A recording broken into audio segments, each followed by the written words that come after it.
So hello everyone. नमस्कार दोस्तों, स्वागत है आप सभी का एक बार फिर से डेली करंट अफेयर्स की क्लास में। और आज साथियों आपकी 11 फरवरी,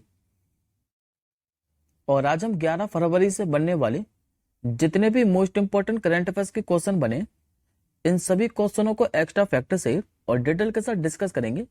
लेकिन जैसा कि हम लोग डेली पहले लास्ट क्लास के क्वेश्चनों को रिवीजन करते हैं, तो पहले हम लोग 10 फरवरी के करंट अफेयर्स को फटाफट से रिवीजन कर लेते हैं। उसके बाद हम आज के क्वेश्चनों को कवर करेंगे। तो लास्ट क्लास में दोस्तों हम लोगों ने पढ़ा था कि अभी किस देश में 7वां हिंद महासागर सम्मेलन का आयोजन किया जा रहा है। तो ये किया जा रहा है साथियों ऑस्ट्रेलिया के पर्थ के अंदर। दूसरा क्वेश्चन हमने पढ़ा था कि जो सैफ महिला अंडर 19 चैंपियनशिप है, इसका विजेता किसे घोषित किया गया था। तो ये साथियों संयुक्त विजेता घोषित किया गया था भारत और बांग्लादेश को, क्योंकि ये मैच ड्रॉ हो गया था। दोनों टीमों ने 11-11 गोल करे थे। अभी जो चौथे खेलो इंडिया यूनिवर्सिटी गेम है 2023, जो कि मैंने आपको पढ़ाया था कि यह असम के गुवाहाटी के अंदर आयोजित किए जा रहे हैं, और इसका भी शुभांकर लॉन्च किया गया है। ये साथियों अष्टलक्ष्मी, जो कि एक जीवंत तितली है। हाल ही में जो रिजर्व बैंक ऑफ इंडिया है, इसने रेपो रेट कितनी निर्धारित की है, तो 6.5%। विश्व रक्षा प्रदर्शनी 2024 का आयोजन किस देश में किया गया है, तो सऊदी अरब की राजधानी रियाद के अंदर। अंतरराष्ट्रीय साथियों जो ऊर्जा एजेंसी है, इसके भी एक रिपोर्ट जारी की गई थी, और इस रिपोर्ट के अनुसार दुनिया में नवीनीकरणीय ऊर्जा क्षमता के मामले में शीर्ष देश कौन सा रहा था, तो ये रहा था साथियों चीन। जबकि दूसरे स्थान पर पूरा यूरोपीय यूनियन था, और तीसरे स्थान पर था आपका अमेरिका। इसके बाद हमने पढ़ा था कि अभी जो नामीबिया के नए राष्ट्रपति हैं, ये कौन बने थे। तो दरअसल साथियों इससे पहले जो नामीबिया के पूर्व राष्ट्रपति थे, इनका कैंसर के कारण निधन हो गया था। और इसके बाद नामीबिया के अब जो नए राष्ट्रपति बने हैं, ये बने नांगोलो मबुम्बा। खाली आप लोग इतना नाम याद रख लीजिएगा कि जो नांगोलो है, ये अभी नामीबिया के नए राष्ट्रपति चुने गए। विश्व जो दलहन दिवस है, ये हर साल किस तारीख को मनाया जाता है, तो 10 फरवरी को। 17 फरवरी 2024 को अभी एक नया मौसम उपग्रह जिसका नाम है इनसेट 3DS, ये किस अंतरिक्ष एजेंसी के द्वारा कक्षा में स्थापित किया जाएगा, तो भारतीय अंतरिक्ष एजेंसी इसरो के द्वारा।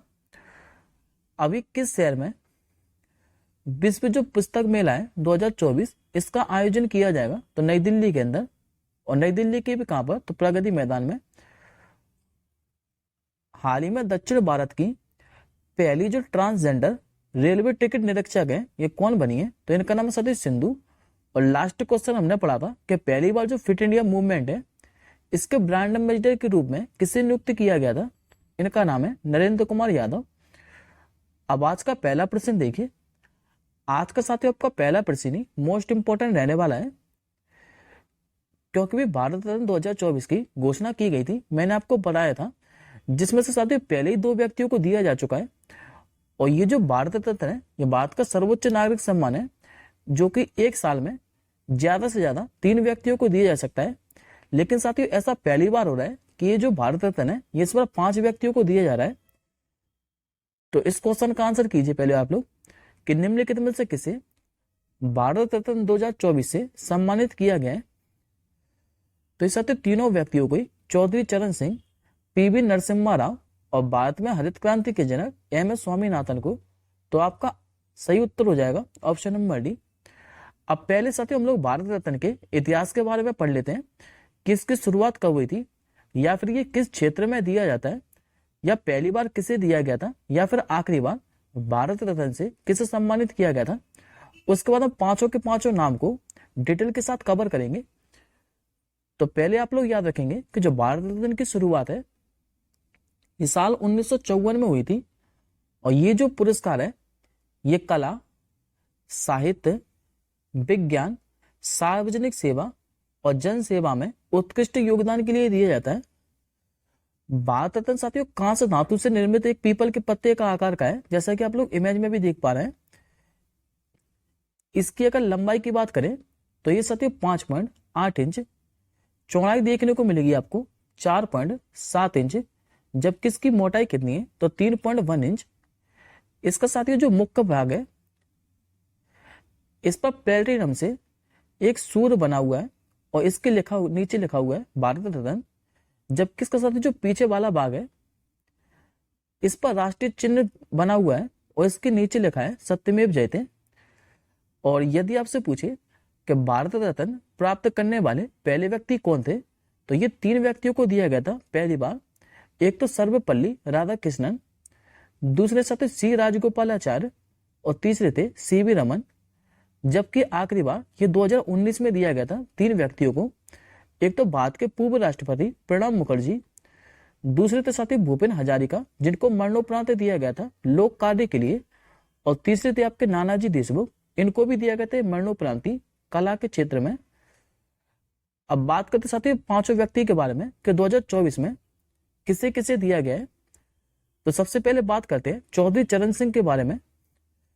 तो चौधरी चरण सिंह का साथी जो जन्म है ये 23 दिसंबर 1902 के अंदर उत्तर प्रदेश का जो मेरठ जिला है यहाँ पर नूरपुर गांव में हुआ था।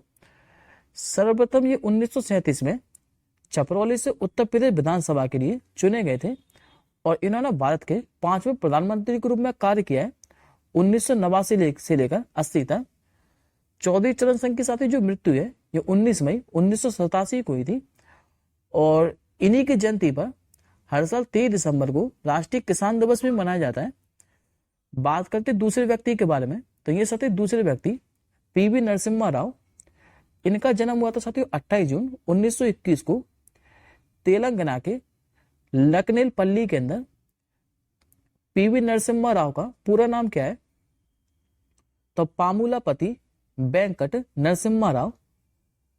इन्होंने भारत के 9वें प्रधानमंत्री के रूप में कार्य किया है 1991 से लेकर 96 तक और इन्होंने साथ ही भारत के रक्षा मंत्री, विदेश मंत्री और गृह मंत्री के रूप में भी कार्य किया है।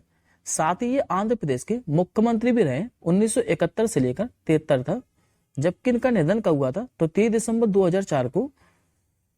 तीसरे व्यक्ति हैं एम एस स्वामीनाथन, जिनको भारत में हरित क्रांति का जनक भी कहा जाता है और ये पौधे के जेनेटिक साइंटिस्ट थे।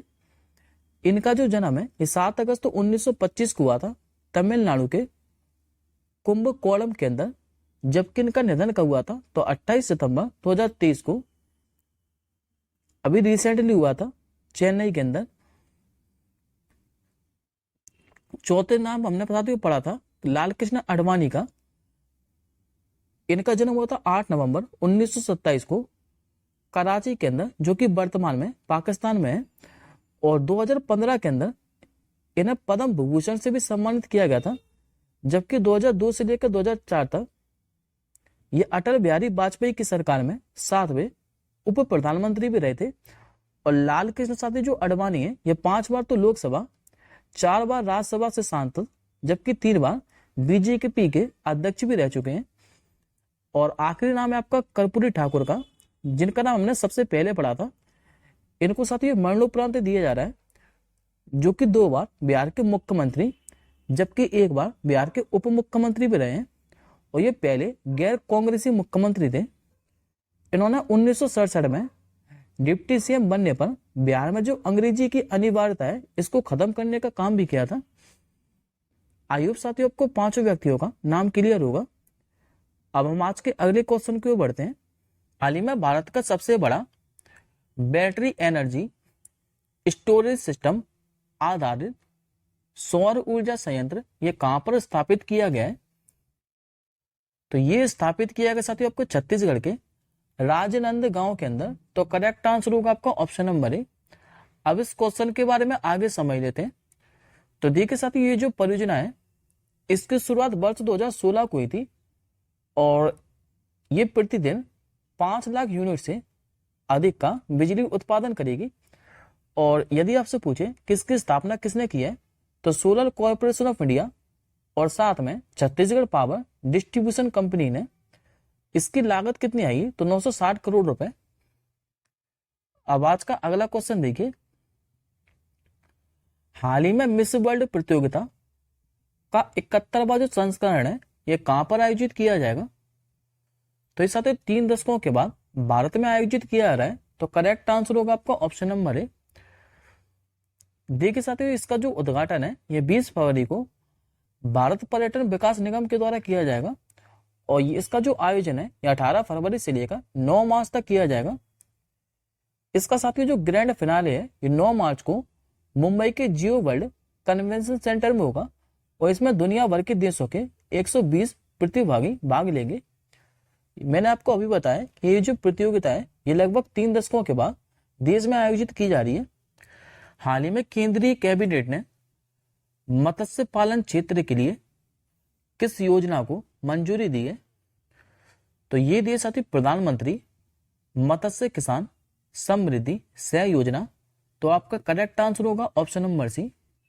दरअसल साथियों इस योजना का जो उद्देश्य है ये सभी राज्यों और केंद्र शासित प्रदेशों में अगले 4 वर्षों में 6,000 करोड़ से अधिक का निवेश किया जाएगा और इसमें 75,000 महिलाओं को रोजगार देने पर विशेष जोर दिया जाएगा। एक बार साथियों लोग बाकी की योजना और देखिए, जैसे कि सूर्योदय योजना और विश्वकर्मा योजना।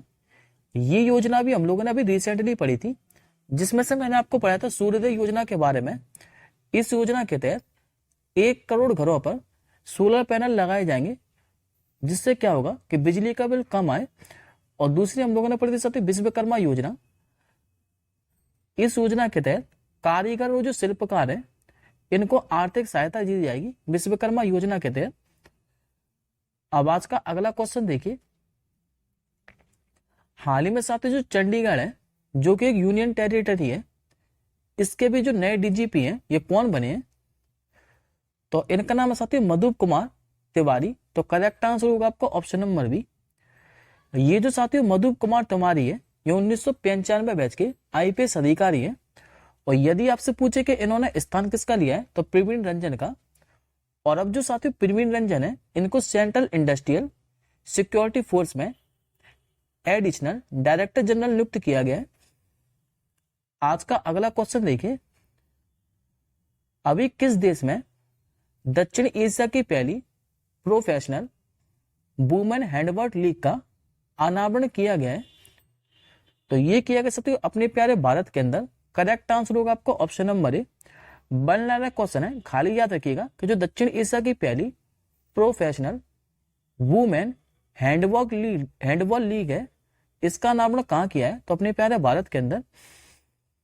नेक्स्ट क्वेश्चन देखिए, निम्नलिखित में से किस संस्थान को 2024 के नेल्सन मंडेला पुरस्कार से सम्मानित किया गया है? तो ये किया गया साथियों निमहंस संस्थान को। तो करेक्ट आंसर होगा आपको ऑप्शन नंबर ए। अब इस क्वेश्चन के बारे में आगे समझ लेते हैं। तो पहले तो दोस्तों आप लोग याद रखिएगा कि ये जो निमहंस संस्थान है जो कि बेंगलुरु के अंदर स्थित है, इसका फुल फॉर्म क्या है? तो national institute of mental health and neuro science. इसको ये पुरस्कार दिया क्यों है? तो स्वास्थ्य और संबंधन के लिए। और इसी संस्थान के साथ एक व्यक्ति को भी दिया है जो कि बोत्सवाना के प्रोफेसर हैं, इनका नाम है बोंटले मावेंगबो। और यदि आपसे पूछे किस पुरस्कार की स्थापना कब हुई थी तो 2019 के अंदर WHO ने की थी। और यह जो पुरस्कार है ये स्वास्थ्य संबंधन के लिए उन व्यक्तियों, संस्थानों और सरकारी या फिर गैर सरकारी संगठनों को दिया जाता है जिन्होंने स्वास्थ्य संवर्धन में उल्लेखनीय योगदान दिया हो।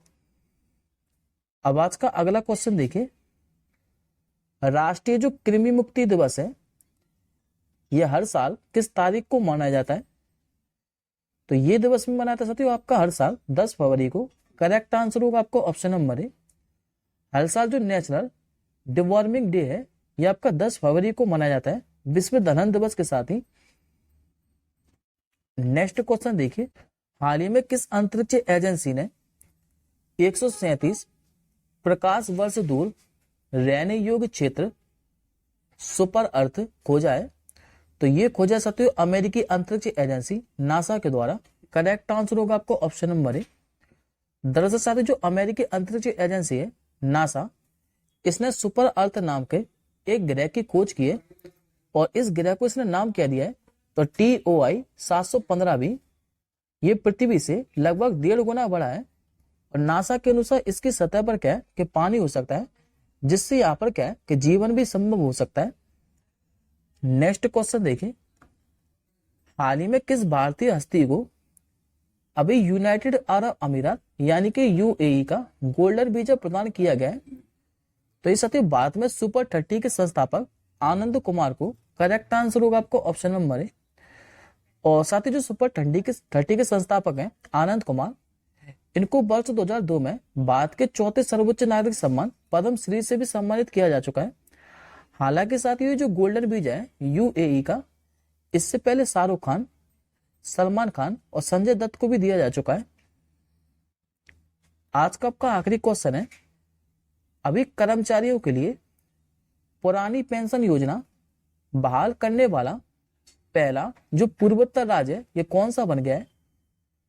तो ये बन चुका है आपका साथी सिक्किम राज्य। करेक्ट आंसर होगा आपको ऑप्शन नंबर ए। दरअसल साथी जो सिक्किम के मुख्यमंत्री हैं प्रेम सिंह तमांग, इन्होंने 1 अप्रैल 2006 को या फिर उसके बाद जो नियुक्त राज्य सरकार के कर्मचारी हैं इनके लिए पुरानी पेंशन योजना बहाल की है। और सिक्किम सेवा पेंशन नियम 1990 के प्रावधानों के तहत 21 मार्च 1990 को या उससे पहले नियुक्त कर्मचारियों को इस पेंशन का लाभ मिलेगा। बात करें सिक्किम के बारे में तो ये रहा साथी आपका मैप में सिक्किम की जो सीमा है ये 3 देशों के साथ लगती है। एक तो आपकी चीन, दूसरी लगती है भूटान के साथ और तीसरी लगती है नेपाल के साथ। लेकिन बाद में इसकी जो सीमा है ये एक ही राज्य के साथ लगती है जो कि पश्चिम बंगाल है। मुख्यमंत्री मैंने आपको अभी बताया जो कि प्रेम सिंह तमांग, राज्यपाल यहाँ के लक्ष्मण प्रसाद आचार्य और राजधानी क्या है तो गंगटोक। आज का आपका क्वेश्चन ऑफ द डे है कि निम्नलिखित में से किस राज्य सरकार ने अभी मुख्यमंत्री वयोश्री योजना शुरू की है? इस क्वेश्चन का आंसर साथियों आप लोग कमेंट बॉक्स के अंदर कीजिएगा। हम जल्दी मिलेंगे अगली क्लास के साथ ही, तब तक के लिए जय हिंद, वंदे मातरम।